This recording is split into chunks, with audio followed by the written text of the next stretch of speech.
آذان کے بعد کی دعائیں۔ حضرت عبداللہ بن عمرو بن عاص رضی اللہ عنہ روایت کرتے ہیں کہ رسول اللہ صلی اللہ علیہ وسلم نے فرمایا، جب تم مؤذن کی آواز سنو تو تم مؤذن کو جواب دو، یعنی آذان کا جواب دینا لازم ہے، اور جب آذان ختم ہو جائے تو مجھ پر درود بھیجو، پس تحقیق جو مجھ پر ایک بار درود بھیجتا ہے اللہ اس پر 10 بار رحمت بھیجتا ہے۔ تو آذان کے فوراً بعد کیا کام کرنا چاہیے؟ درود شریف پڑھنا چاہیے۔ کتنی دفعہ؟ 1 دفعہ۔ کیسے؟ نماز والا میں 1 دفعہ پڑھ دیتی ہوں درست تلفظ کے ساتھ، غور سے سن لیجئے۔ اللہم صل علی محمد وعلی آل محمد کما صلیت علی ابراہیم وعلی آل ابراہیم انک حمید مجید، اللہم بارک علی محمد وعلی آل محمد کما بارکت علی ابراہیم وعلی آل ابراہیم انک حمید مجید۔ یا الہی رحمت بھیج محمد صلی اللہ علیہ وسلم پر اور آل محمد پر، جیسے رحمت بھیجی تو نے ابراہیم اور آل ابراہیم پر، بے شک تو تعریف کیا گیا بزرگی والا ہے۔ یا الہی برکت بھیج محمد صلی اللہ علیہ وسلم پر اور آل محمد پر، جیسے برکت بھیجی تو نے ابراہیم پر اور آل ابراہیم پر، بے شک تو تعریف کیا گیا بزرگی والا ہے۔ حضرت جابر رضی اللہ عنہ روایت کرتے ہیں کہ رسول اللہ صلی اللہ علیہ وسلم نے فرمایا، جو شخص آذان کا جواب دے اور پھر آذان ختم ہونے پر یہ دعا پڑھے، اس کے لیے قیامت کے دن میری شفاعت واجب ہو جاتی ہے۔ کیا ہے دعا؟ اللہم رب هذه الدعوة التامة والصلاة القائمة آت محمدا الوسيلة والفضيلة وابعثه مقاما محمودا الذي وعدته۔ اس پوری پکار یعنی آذان کے اور قیامت تک قائم رہنے والی نماز کے رب محمد صلی اللہ علیہ وسلم کو وسیلہ اور بزرگی عطا فرما اور انہیں مقام محمود میں پہنچا جس کا تو نے ان سے وعدہ کیا ہے۔ وسیلہ کیا چیز ہے؟ وسیلہ کے متعلق خود رسول اللہ صلی اللہ علیہ وسلم فرماتے ہیں، تحقیق وسیلہ بہشت میں ایک درجہ ہے، یعنی ایک مقام ہے جو صرف ایک بندے کے لائق ہے، یعنی ایک خاص اسپیشل جگہ ہے جس میں صرف ایک ہی شخص جا سکتا ہے، اور میں امید رکھتا ہوں کہ وہ بندہ میں ہی ہوں۔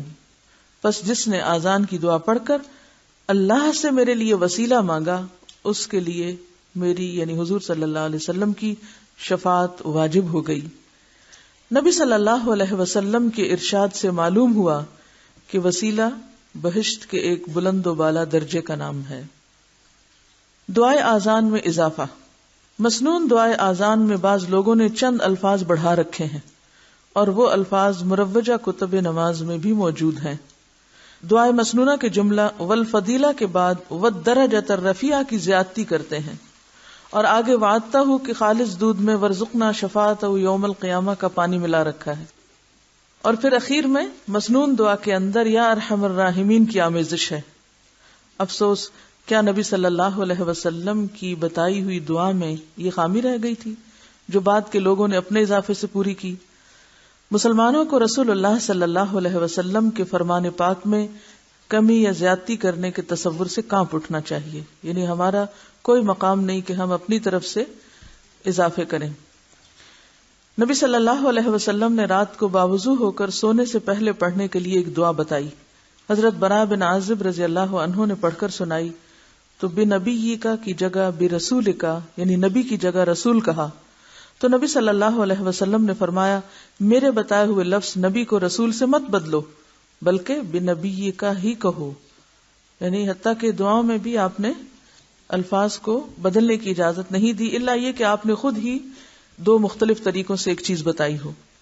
حضرت سعد بن ابی وقاص روایت کرتے ہیں کہ رسول اللہ صلی اللہ علیہ وسلم نے فرمایا، جو شخص مؤذن کی اذان سن کر یہ دعا پڑھے تو اس کے گناہ بخش دیے جائیں گے۔ دعا یہ ہے، اشہد ان لا الہ الا اللہ وحدہ لا شریک لہ وان محمدا عبدہ ورسولہ رضیت باللہ ربا وبمحمد رسولا وبالاسلام دینا۔ میں گواہی دیتا ہوں کہ اللہ کے سوا کوئی سچا معبود نہیں، وہ ایک ہے، اس کا کوئی شریک نہیں، اور حقیقت میں محمد صلی اللہ علیہ وسلم اس کے بندے اور رسول ہیں۔ میں اللہ کے رب ہونے اور محمد صلی اللہ علیہ وسلم کے رسول ہونے اور اسلام کے دین ہونے پر راضی ہوں۔ اذان و اقامت کے کچھ اور مسائل۔ ہر نماز کے وقت اذان دینی چاہیے۔ رسول اللہ صلی اللہ علیہ وسلم نے فرمایا، جب نماز کا وقت آئے تو تم میں سے کوئی ایک اذان کہے، یعنی تم ہی میں سے کوئی ایک اذان کہے۔ اس سے کیا پتہ چلتا ہے کہ تم ہی میں سے ایک، یعنی مسلمانوں میں سے کوئی ایک اذان دے، یعنی جو لوگ وہاں اس خاص جگہ پر موجود ہوں انہی میں سے کسی کو اذان دینی چاہیے۔ لہذا ٹیلی ویژن کی اذان یا پھر ٹیپ ریکارڈر پہ اذان یا گھڑیوں میں اذان، وہ ایک یاد دہانی تو ہے، لیکن اصل مقصد یا اصل فائدہ اس سے نہیں حاصل ہو سکتا۔ اس لیے یہ سوچنا کہ کہیں صرف ٹیپ ریکارڈر چلا کے اذان دے دی جائے تو وہ اصل اذان کے برابر ہوگی، اصل اذان برابر نہیں ہوگی۔ ہاں یہ ہے کہ نہ ہونے سے بہتر ہے کہ انسان کچھ تو سنے، خصوصاً ایسی جگہیں، ایسے ملک جہاں بالکل بھی اذان نہیں ہوتی۔ اور اگر آپ وہاں مہینوں مسجد نہیں جاتے، جیسے خواتین کو روکا بھی جاتا ہے مسجد جانے سے، تو اس کا مطلب یہ ہے کہ زندگی اتنی بڑی خیر سے محروم ہی گزرتی چلی گئی۔ تو اس لیے ضروری ہے کیا کہ انسان پھر کوئی آلٹرنیٹ تلاش کرے۔ حضرت بلال رضی اللہ عنہ سے مذکور ہے کہ وہ اذان کہتے ہوئے کانوں میں انگلیاں ڈالتے تھے، اذان کہتے ہوئے کانوں میں انگلیاں ڈال لیتے تھے، کیونکہ بلند آواز سے پکارنا ہوتا تھا نا۔ حی علی الصلاح کہتے وقت منہ دائیں طرف پھیریں اور حی علی الفلاح کہتے وقت بائیں طرف، لیکن سینہ نہیں، صرف گردن موڑنا ہوتی، یعنی یہ نہیں کہ آپ پورے کے پورے خود بھی ادھر مڑ جائیں، نہیں۔ حضرت عثمان بن ابی العاص رضی اللہ عنہ کی روایت ہے کہ نبی صلی اللہ علیہ وسلم نے ان کو ان کی قوم کا امام مقرر کیا اور فرمایا، وَاتَّخِذْ مُؤَذِّنًا لَا يَأْخُذُ عَلَىٰ آذَانِهِ أَجْرًا، کہ مؤذن وہ مقرر کر جو اپنی آذان پر مزدوری نہ لے، یعنی اللہ کا نام بلند کرنے پر اجرت نہ لے۔ مؤذن وہ مقرر کرنا چاہیے جو بلند آواز والا ہو۔ حضرت عبداللہ بن زید کہتے ہیں کہ رسول اللہ صلی اللہ علیہ وسلم نے انہیں فرمایا، بلال کو آذان سکھاؤ کیونکہ وہ تم سے بلند آواز ہے۔ یعنی ہر کام یا ڈیوٹی اسی شخص کے سپرد کی جانی چاہیے جو اس کا اہل ہو، اس میں ڈسکریمنیشن کی بات نہیں، اور ہر کام ایک ہی شخص نہیں کر سکتا۔ اللہ نے مختلف لوگ مختلف صلاحیتوں کے ساتھ پیدا ہی اس لیے کیے ہیں کہ وہ مل جل کر دنیا کا نظام چلائیں، چاہے وہ دین سے متعلق کوئی چیز ہو یا دنیا سے متعلق۔ ایک صحابیہ رضی اللہ عنہا فرماتی ہیں کہ مسجد کے قریب تمام گھروں سے میرا مکان اونچا تھا، یعنی ہائٹ زیادہ تھی، اور حضرت بلال اس مکان پر چڑھ کر فجر کی اذان دیتے تھے۔ تو اس سے یہ بھی پتہ چلتا ہے کہ اذان بلند جگہ سے دینی چاہیے، کیونکہ اس سے آواز زیادہ پھیلتی۔ جب انسان کسی کمرے کے اندر یا مکانوں کے بیچ میں کھڑا کر دیتا تو دیواریں اور باقی چیزیں جو ہیں وہ آواز کو پھیلنے سے روک دیتی ہیں، اور اس طرح وہ اصل مقصد پورا نہیں ہوتا۔ حضرت عبداللہ بن عمر رضی اللہ عنہ روایت کرتے ہیں کہ رسول اللہ صلی اللہ علیہ وسلم نے ایک آدمی کو فرمایا، جیسے مؤذن کہتا ہے تو بھی اسی طرح جواب دے، پھر جب تو جواب سے فارغ ہو جائے تو دعا مانگ، تو دیا جائے گا۔ تو اس سے کیا پتہ چلتا ہے کہ اذان کا جواب دینے کے بعد دعا قبول ہوتی۔ رسول اللہ صلی اللہ علیہ وسلم نے فرمایا، اذان اور تکبیر کے درمیان اللہ تعالیٰ دعا رد نہیں فرماتا، یعنی وہ دعا کی قبولیت کا وقت ہوتا ہے۔ بہت سے لوگ اتنے خوبصورت موقع کو محض اپنی غفلت کی وجہ سے گنوا دیتے ہیں، بلکہ ایسے مواقع کا تو انتظار رہنا چاہیے کہ اچھا اذان ہوئی یا نہیں، اور کان بھی ادھر لگائے رکھنے چاہیے تاکہ ایسا موقع اور ایسا وقت ہاتھ آئے جس سے ہم اللہ سے مانگ سکیں، اور اس طرح مانگیں کہ دعا قبول بھی ہو جائے۔ بیماریوں اور وبا کے موقع پر لوگ گھر گھر اذانیں دیتے ہیں، یہ سنت سے ثابت نہیں، کیونکہ اس سلسلے میں پیش کی جانے والی تمام روایات ضعیف ہیں۔ آپ نے دیکھا ہوگا مدینہ میں کئی دفعہ بہت مشکل حالات آئے، آپ کو جنگ احزاب کا موقع بھی یاد ہوگا کہ جب مسلمانوں کا حال کیا ہو گیا تھا، ہنالک ابتلی المؤمنون وزلزلوا زلزالا شدیدا، اتنا شدید خوف و ہراس تھا اور اتنی شدید آزمائش تھی کہ بس یوں لگتا تھا کہ اب ختم ہی ہو کے رہ جائے گا سب سلسلہ۔ لیکن ایسے موقع پر بھی مدافعت کے لیے کوئی اذانیں نہیں دی گئی تھی گھر گھر میں یا چھتوں پہ چڑھ کے. الصلاۃ خیر من النوم کے الفاظ سوائے اذان فجر کے کسی اور اذان میں نہیں کہنے چاہیے.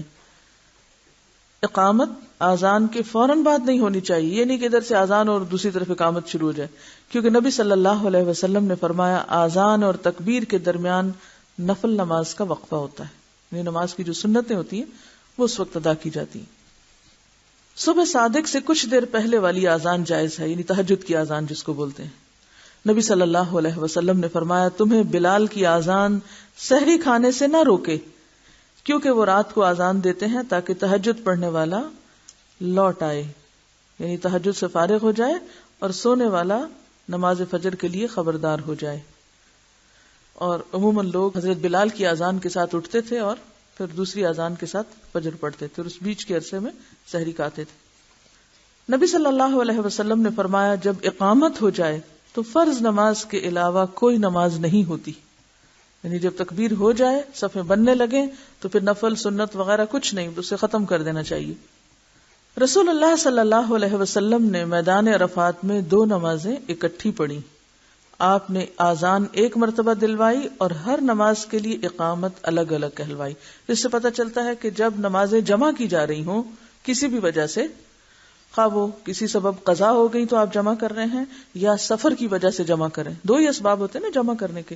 گھر میں آرام سے بیٹھ کے تو نہیں جمع کی جاتی، الا یہ کہ کوئی بیمار ہو یا کسی ایسے عذر میں ہو. تو ایسی صورت میں آذان ایک ہی بار ہوگی، کیونکہ جب ایک نماز کا وقت ہو تو ایک ہی دفعہ آذان ہوتی، لیکن ہر نماز کے لیے پھر اقامت الگ الگ. رسول اللہ صلی اللہ علیہ وسلم نے فرمایا جب اقامت کہی جائے تو صف میں شامل ہونے کے لیے نہ بھاگو. یعنی اقامت ہوگی، مثلا یہ مسجد کا حال ہے اور کوئی شخص وہ اس دروازے کے پاس ہے یا باہر ہے، اس نے سنا اقامت ہو گئی، اب وہ کیا کرے، دڑ دڑ بھاگنا شروع کر دے. اس کے پیچھے ایک اور ہے، وہ بھی بھاگنا شروع کر دے. اور جو نمازی صف میں کھڑے ہو کر اپنی توجہ اللہ کی طرف کرنا چاہ رہے ہیں وہ پریشان ہو جائے کہ معلوم نہیں پیچھے کیا بلوا ہو گیا ہے، اور ان کی نماز میں سارا خشوع جاتا رہے اور توجہ دوسری طرف چلی جائے. لہذا اس وقت وقار اور سکینت کے ساتھ چل کر آنا چاہیے. فرمایا جب اقامت کہی جائے تو صف میں شامل ہونے کے لیے نہ بھاگو بلکہ وقار کے ساتھ چلتے ہوئے آؤ. جو نماز تم امام کے ساتھ پا لو وہ ٹھیک ہے اور جو رہ جائے اسے بعد میں پورا کرو. یعنی ایک وجہ بھاگنے کی یہ بھی ہوتی ہے کہ پھر ایک رکعت چھوٹ گئی تو پھر بعد میں پڑھنی پڑے گی، تو بہتر ہے کہ ہم کسی طرح شامل ہو کے اللہ اکبر تو کہہ ہی ڈالیں. حضرت عبداللہ بن عمر رضی اللہ عنہ روایت کرتے ہیں کہ رسول اللہ صلی اللہ علیہ وسلم نے فرمایا بے شک بلال رات کے وقت آذان دیتے ہیں، بس تم کھاؤ اور پیو. یعنی بلال کی آذان سن کر سحری کھانا نہ چھوڑو، وہ تہجد کی آذان ہے، یعنی اس کی اجازت ہے. حضرت عبداللہ بن مسعود رضی اللہ عنہ کی حدیث میں اس پہلی آذان کی حکمت یہ ہے کہ بلال رضی اللہ عنہ کی آذان اس لیے ہوتی تاکہ نماز تہجد ادا کرنے والا نماز فجر کی تیاری کے لیے کچھ آرام کر لے اور جو سویا ہوا ہو وہ نماز فجر کے لیے بیدار ہو جائے. اس آذان اور نماز فجر کی آذان میں اتنا وقفہ نہیں ہوتا تھا جتنا کہ آج کل کیا جاتا ہے. حرم میں آپ نے دیکھا ہوگا کہ یہ 2 آذانیں ہوتی ہیں اور اس میں تقریباً 1 گھنٹے کا وقفہ ہوتا ہے یا کچھ کم و بیش. حضرت عائشہ فرماتی ہے دونوں مؤذنوں کے درمیان صرف اس قدر وقفہ ہوتا کہ ایک آذان دے کر اترتا اور دوسرا آذان کے لیے چڑھ جاتا. یہ بہت کم وقفہ ہوتا تھا. اس لیے بھی پتہ چلتا ہے کہ وہ کتنے لمبے چوڑے کھانے کا اہتمام کرتے تھے. ایک شخص آذان سن کر مسجد سے نکلا. حضرت ابو ہریرہ رضی اللہ عنہ نے فرمایا کہ بے شک اس شخص نے ابو القاسم کی نافرمانی کی. یعنی آذان ہو رہی تھی اور وہ نماز پڑھنے کے بجائے مسجد سے نکل کر کسی اور کام چلا گیا. نبی صلی اللہ علیہ وسلم نے فرمایا جو نماز کا ارادہ کرے تو گویا وہ نماز ہی میں ہے. جب آپ نے سوچ لیا کہ مجھے نماز پڑھنی ہے تو جب تک آپ پڑھ نہیں چکتے وہ سارا وقت ایک طرح کی نماز ہی کی کیفیت میں، یعنی اس وقت پھر انسان کو اپنی توجہ ادھر کرنی چاہیے اور دنیا کی دلچسپیاں چھوڑ دینی چاہیے یا وہ ایک خاص کیفیت اس کے اوپر آنی چاہیے.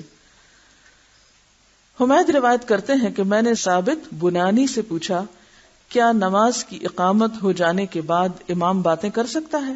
تو انہوں نے مجھے انس بن مالک کی حدیث بیان کی کہ ایک مرتبہ نماز کی اقامت ہو چکی تھی، اتنے میں ایک شخص آیا اور اقامت ہو جانے کے بعد نبی صلی اللہ علیہ وسلم سے باتیں کرتا رہا. یعنی بات کر سکتے ہیں، بات کرنا منع نہیں ہے. باتیں کرنا تو تکبیر کے ساتھ منع ہوتا ہے، اللہ اکبر جب کہہ کے آپ نماز شروع کرتے ہیں۔ ایک دفعہ نماز کی اقامت ہو گئی، لوگوں نے صفیں برابر کر لی، اتنے میں رسول اللہ صلی اللہ علیہ وسلم کو یاد آیا کہ آپ جنبی ہیں۔ آپ نے لوگوں سے کہا اپنی جگہ کھڑے رہو، پھر آپ نے گھر جا کر غسل فرمایا، اور جب آپ واپس تشریف لائے تو آپ کے سر سے پانی ٹپک رہا تھا، پھر آپ نے نماز پڑھائی۔ یعنی اس سے پتہ چلتا ہے کہ اذان کے بعد ضروری کام کیے جا سکتے ہیں۔ آپ کا سوال تھا کہ کیا عورت اقامت کہہ سکتی ہے یا عورت اذان دے سکتی ہے، تو اس سلسلے میں کچھ چیزیں آپ کے علم میں لانا چاہوں گی کہ علماء اس بارے میں کیا کہتے ہیں۔ امام نووی اس سلسلے میں کچھ یوں عرض کرتے ہیں، امام نووی رحمہ اللہ وہ رقم تراز ہے کہ اس مسئلے میں 3 اقوال ہیں، عورت اذان کہہ سکتی ہے یا نہیں کہہ سکتی، 3 اقوال ہیں۔ نمبر 1، خواتین کے لیے اقامت مستحب ہے لیکن اذان نہیں۔ اذان اس لیے نہیں کیونکہ اذان اوقات نماز سے خبردار اور آگاہ کرنے کے لیے ہوتی ہے، اور یہ صرف بلند آواز ہی کے ذریعے ممکن ہے۔ اب ایک عورت اگر چھت پہ چڑھ کے بلند آواز سے پکار بھی رہی ہے تو کیا ہوگا؟ عورتوں کی آواز ویسے بھی مردوں کی نسبت بلند نہیں ہوتی، باریک ہوتی ہے، اس سے وہ مقصد حاصل نہیں ہوتا جو اذان کا ہے، ٹھیک ہے نا؟ تو اس لیے عورت کو یہ تکلیف نہیں دی گئی کہ وہ چھت پر کھڑی ہو کر اذان دے، ٹھیک ہے؟ ابن عمر فرمایا کرتے تھے، لیس علی النساء آذان واما ان الاقامت تستحب، عورتوں پہ اذان کہنا لازمی نہیں، البتہ اقامت کہنا مستحب ہے۔ یہ کس کا قول ہے؟ ابن عمر کا، یعنی یہ ایک اوپینین ہے۔ دوسرا اوپینین، خواتین کے لیے اذان اور اقامت دونوں ہی درست نہیں، ٹھیک ہے؟ یعنی کچھ علماء کہتے ہیں کہ نہ وہ اذان دے سکتی ہے اور نہ ہی اقامت کہہ سکتی۔ ان کی دلیل کیا ہے؟ ان کی دلیل یہ ہے، وہ کہتے ہیں کہ اقامت اذان ہی کے تابع ہے، یعنی اقامت بھی وہی چیز ہے جو اذان ہے، اس لیے دونوں میں فرق نہیں کر سکتے۔ تیسری بات، اذان اور اقامت دونوں مستحب ہیں، جیسا کہ حضرت عائشہ رضی اللہ تعالی عنہا سے مروی ہے، وہ اذان دیا کرتی تھی اور اقامت بھی کہا کرتی تھی، لیکن اذان چھت پہ چڑھ کے نہیں دیتی تھی، یعنی خواتین ہی کی مجلس میں، ٹھیک ہے؟ اب کیا 3 اقوال ہوئے، کیا 3 باتیں پتہ چلی؟ پہلی بات، عورت کے لیے اذان نہیں، اقامت مستحب ہے۔ یہ کون کہتے ہیں؟ امام نووی۔ کیوں؟ اس لیے کہ اذان بلند آواز سے ممکن ہے۔ اب یہ امام نووی آگے نہیں کہتے کہ پھر چونکہ عورت کی آواز باریک ہوتی ہے تو وہ مقصد پورا نہیں، یہ میں نے آپ کو وضاحت کر کے آگے مزید بتایا ہے۔ اس سلسلے میں عورت اور مرد کی جو آواز کا فرق ہے اس کو ناپا گیا ہے، اس میں کچھ پوائنٹس کا فرق ہے، یعنی عورت جتنا بھی اونچا کرے وہ اس لیول تک نہیں پہنچتی۔ تو اب یہ ہے کہ اذان ایک خاص ریچول بھی ہے اور ایک اطلاع ہے مسلمانوں کو نماز کی طرف بلانے کے لیے، اور پھر خاص طور پر مسجد میں اکٹھا کرنے کے لیے، جہاں نماز کی طرف بلانا وہاں مسجد میں جمع کرنے کے لیے۔ اب ظاہر ہے کہ عورت کے اوپر یہ ساری ذمہ داری ہے نہیں، لہٰذا اس کا اس میں کوئی رول نہیں ہے، سمجھ میں آتی ہے بات۔ دوسرا قول یہ کہ اذان اور اقامت دونوں نہیں ہو سکتے۔ کیوں؟ اس لیے کہ کوئی ایسی سنت روایت نہیں ملتی کہ نبی صلی اللہ علیہ وسلم کے زمانے میں کسی عورت کو بھی مؤذن مقرر کیا گیا تھا، تو ایسی صورت میں جب اذان نہیں تو اقامت کس لیے؟ تیسری روایت یا تیسرا قول کیا ہے کہ حضرت عائشہ رضی اللہ تعالی عنہا اذان اور اقامت دونوں کہتی تھی، اور ان سے بھی یہ بات نہیں ثابت کہ وہ کہیں بلند جگہ پر کھڑے ہو کر پورے مدینہ کے لیے وہ کہا کرتی تھی۔ اس میں زیادہ اتنی رخصت یا گنجائش ملتی ہے کہ وہ، یعنی مثلاً اگر عورتیں اکٹھی ہیں کہیں ایک جگہ پر تو وہ کسی لاؤڈ سپیکر یا باقاعدہ کسی طریقے پر کہنے کی بجائے اگر خود سے کہہ دیتی ہے تو اس کا ایک جواز ضرور ملتا ہے۔ یہ الگ بات ہے کہ آپ اس سے مطمئن ہو یا نہ ہو، آپ اسے اختیار کریں یا نہ کریں، لیکن یہ تیسرا اوپینین بھی کتابوں میں لکھا ہوا ہے اور موجود ہے، ایگزسٹ کرتا ہے، ٹھیک ہے؟ اور اس میں یہ ہے کہ وہ اذان کے ساتھ اقامت بھی کہتی تھی، اور اگر آپ یہ مسئلہ پڑھیں اس میں الفقہ علی مذاہب الاربعہ میں تو اس میں بہت ڈیٹیلز ہیں اس کے بارے میں۔ ابن حزم کہتے ہیں عورتوں پر اذان اور اقامت کہنا ضروری نہیں، یعنی لازمی نہیں، لیکن اگر وہ اذان اور اقامت کہتی ہیں تو بہتر ہے، کہہ سکتی ہیں، رخصت ہے ان کے نزدیک۔ یعنی ان پر عدم وجوب کی دلیل یہ ہے کہ رسول اللہ صلی اللہ علیہ وسلم نے اذان کا حکم صرف انہیں دیا ہے جن پر جماعت میں آ کر نماز پڑھنا فرض کیا ہے، یعنی جن پر جماعت فرض ہے، اذان بھی انہی کے لیے ہے. جیسا کہ ارشاد فرمایا فَلْيُؤَذِّن لَكُمْ أَحَدُكُمْ کہ تمہارے لیے اذان دے تمہیں میں سے کوئی ایک.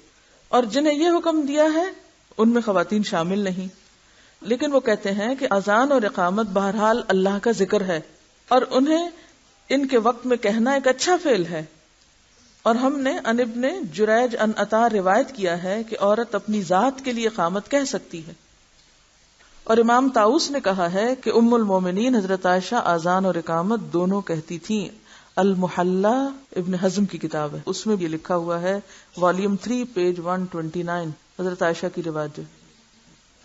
وہ کہتے ہیں کہ ام المومنین حضرت عائشہ رضی اللہ تعالی عنہا دونوں کہا کرتی تھیں. امام شوکانی کہتے ہیں ظاہر بات یہی ہے کہ عورتیں بھی اذان کے حکم میں مردوں کی طرح ہی ہیں، کیونکہ وہ شقائق الرجال ہیں. ایک حدیث میں آتا ہے نا کہ عورتیں کیا ہیں، انما النساء شقائق الرجال، اور شقائق شقیقہ سے، شقیقہ کس کو کہتے ہیں، آدھے حصے کو. یہ درد شقیقہ آدھے سر کا درد ہوتا ہے نا، تو شقائق شق سے ہے، یعنی آدھا نصف ہے. تو وہ اس بات کو دلیل بناتے ہیں. اور مردوں کے لیے دیا گیا حکم ان کے لیے بھی ہے، اور کوئی ایسی دلیل وارد نہیں ہوئی جس میں منع کیا گیا ہو، یعنی کہیں روکا بھی تو نہیں گیا. اگر حکم نہیں دیا گیا تو روکا نہیں گیا. اور عورتیں اپنے دین میں مردوں کے تابع ہیں. اگر مردوں کو کہا گیا اور عورت کہیں کرنا چاہتی ہے تو اس میں حرج کی بات نہیں. اب یہ وسعت ہے نا. وہ کہتے ہیں کہ اگر عورتوں کو اس مسئلے سے خارج کرنے کی کوئی صحیح دلیل مل جائے تو ٹھیک، یعنی اگر کہیں روکا گیا ہے اور دلیل مل جائے تو ٹھیک ہے، ورنہ وہ مردوں کی طرح ہی ہیں، یعنی دین کے احکام ماننے میں. یہ امام شوکانی کی رائے ہے. ٹھیک ہے. ابن باز کون تھے؟ عبداللہ بن باز، جو سعودی عرب کے ایک بہت بڑے عالم سے انتقال ہو گیا اب تو ان کا. وہ کہتے ہیں کہ علماء کے اقوال میں سے صحیح ترین، اب وہ اس کو ترجیح دیتے ہیں کہ زیادہ بہتر چیز کیا ہے کہ عورتوں پر اذان دینا نہیں ہے، یعنی عورتوں پہ ذمہ داری نہیں ڈالی گئی. یہ کہتے ہیں کہ مردوں کی طرح عورتوں کا مسجد میں اذان دینا تو بالکل جائز نہیں، کوئی ضرورت نہیں، اور نہ ہی ایسی جگہ پر اونچی آواز کے ساتھ دینا درست ہے جہاں پورے شہر میں گونج رہی ہو وہ اذان. ہاں اگر کسی الگ جگہ میں صرف خواتین کی مجلس یا اجتماع ہو تو وہاں ہلکی آواز سے عورت اذان دے سکتی ہے، جیسا کہ حضرت عائشہ کے عمل سے یہ بات ثابت ہوتی ہے. البانی کہتے ہیں یہ اور اس طرح کے آثار عمل کے لیے درست ہیں. اب آپ دیکھیے دو چیزیں ہو گئی، ایک یہ کہ بالکل نہیں، اور ایک یہ کہ گنجائش ہے، اور تیسری بات یہ کہ اذان نہیں اقامت ہے. اب آپ کہاں کھڑے ہیں؟ اب آپ دیکھیے کہ اختلاف رائے تو ہے، کس کو غلط کہیں گے؟ اب غلط صحیح کی تو بات نہیں ہے نا، یہاں دین کی وسعت ہے، یعنی گنجائش ہے. دیکھیے چلیے آپ تو ماشاءاللہ ماشاءاللہ اتنے خوش قسمت ہیں، دن میں 5 دفعہ زوردار آواز سے اذان سنتے ہیں. آپ ایسے ممالک، ایسے علاقوں، ایسی جگہوں کے بارے میں بھی سوچئے کہ جہاں واقعی لوگوں نے ساری زندگی اذان نہیں سنی. اب کسی ایسی جگہ پر آپ کے ہسبینڈ کی پوسٹنگ ہو جاتی ہے، ہسبینڈ کو دین سے کوئی دلچسپی نہیں، بچوں کو کون سکھائے گا اذان؟ ماں ہی سکھائے گی نا. تو اگر کہیں ایسی جگہ ماں سکھانے کے لیے دن میں 2 دفعہ 1 دفعہ ان کو اذان دے کے بتاتی ہے، سکھاتی ہے، تو آپ اس کو حرام کہیں گے؟ نہیں. یہ رخصتیں اس لیے بھی ہیں کہ مخصوص حالات میں بھی انسان کو مخصوص چیزوں کی ضرورت پیش آتی. بعض ممالک ایسے ہوتے ہیں کہ جہاں ڈھیر عورتیں کھیتوں میں کام کر رہی تھیں، مثلا ٹی گارڈنز میں سے وہ پک کر رہی ہوتی ہیں ٹی. مجھے یاد ہے کپاس چننے کا سین جس میں میں خود بھی شریک رہی ہوں، تو بہت ہی دلچسپ کام ہے. اب وہاں یہ ہوتا ہے کہ گروپ آف لیڈیز، وہ سویرے سویرے جاتا ہے، شام تک وہاں رہتے ہیں. اب وہاں کوئی مرد نہیں ہوتا بعض اوقات، بالکل کوئی مرد، اگر ہو بھی تو کوئی دور پار ہو، اپنے دوسری جگہ کام کرتے ہیں کیونکہ پسند بھی نہیں کیا جاتا. اتنی غیرت اور حیا پہلے تو تھی، مجھے اب کا نہیں پتا، کہ جس ایریے میں عورتیں کام کر رہی ہیں وہاں مرد کا گزرنا بھی معیوب، بہت ہی برا سمجھا جاتا تھا.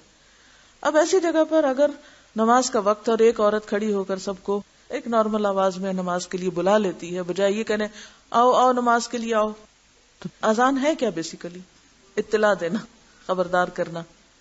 تو اگر رخصت چھوڑیں گے آپ تو دین میں وسعت اور دین کی خوبصورتی ہے نا، دین باقی تو رہے گا نا، ورنہ تو کیا ہوگا؟ نہ اذان، نہ نماز، اور صرف دنیا ہی دنیا. اور اسی وجہ سے آپ دیکھیں دیہاتوں میں اتنی جہالت عام ہے کہ نماز وہ سمجھتے ہیں ہمارے فرائض میں سے نہیں، یہ نماز تو فارغ لوگوں کا کام ہے. جیسے بچہ پیدا ہوتا ہے اور بعض اوقات وہاں پر کوئی مرد نہیں ہوتا اور اس کی پیدائش کے بعد اگر اس کے کان میں اذان دینا ہے تو آپ دے سکتے ہیں. مجھے خود میرے والد موجود تھے, میرے سب سے چھوٹے سے بڑا بھائی جب پیدا ہوا تو میں نے کہا کہ اس کے اذان دے اذان, تو کہتے ہیں آپ دیں, اور اس کے کان میں مجھ سے انہوں نے اذان دلوائی, ایک میں اذان دوسرے میں اقامت, حالانکہ وہ خود موجود تھے. شاید وہ سکھانا چاہتے تھے کہ کوئی ایسا موقع بھی ہو سکتا ہے کہ جہاں کوئی نہ ہو, یا یہ کہ ہر مرد کو ضروری بھی نہیں کہ اذان آتی بھی ہو. اب مثلاً ایک نیو مسلم ہے, نیا مسلمان ہوا ہے, اب ایک مسلمان عورت جو دین پڑھی لکھی ہے اس کی شادی ایک ایسے شخص سے ہو جاتی ہے جو چند دن پہلے مسلمان ہوئے, اتفاق سے وہ کسی ایسی جگہ جا پہنچتے ہیں کہ جہاں کوئی مسجد نہیں, کوئی اذان نہیں, پھر کیا ہوگا؟ اگر آپ جواز رکھیں گے یا گنجائش رکھیں گے, فلیکسیبلٹی تھوڑی سی ہوگی تو کیا ہوگا؟ دین کا نام بلند ہوتا رہے گا. اور اگر آپ سختی پر آ جائیں گے تو کیا ہوگا؟ رخصت ہو جائے گا دین. ہماری سختیوں نے ہی دین کو رخصت کیا ہے. وآخر دعوانا ان الحمد للہ رب العالمین. سبحانک اللہم وبحمدک نشہد ان لا الہ الا انت نستغفرک ونتوب الیک.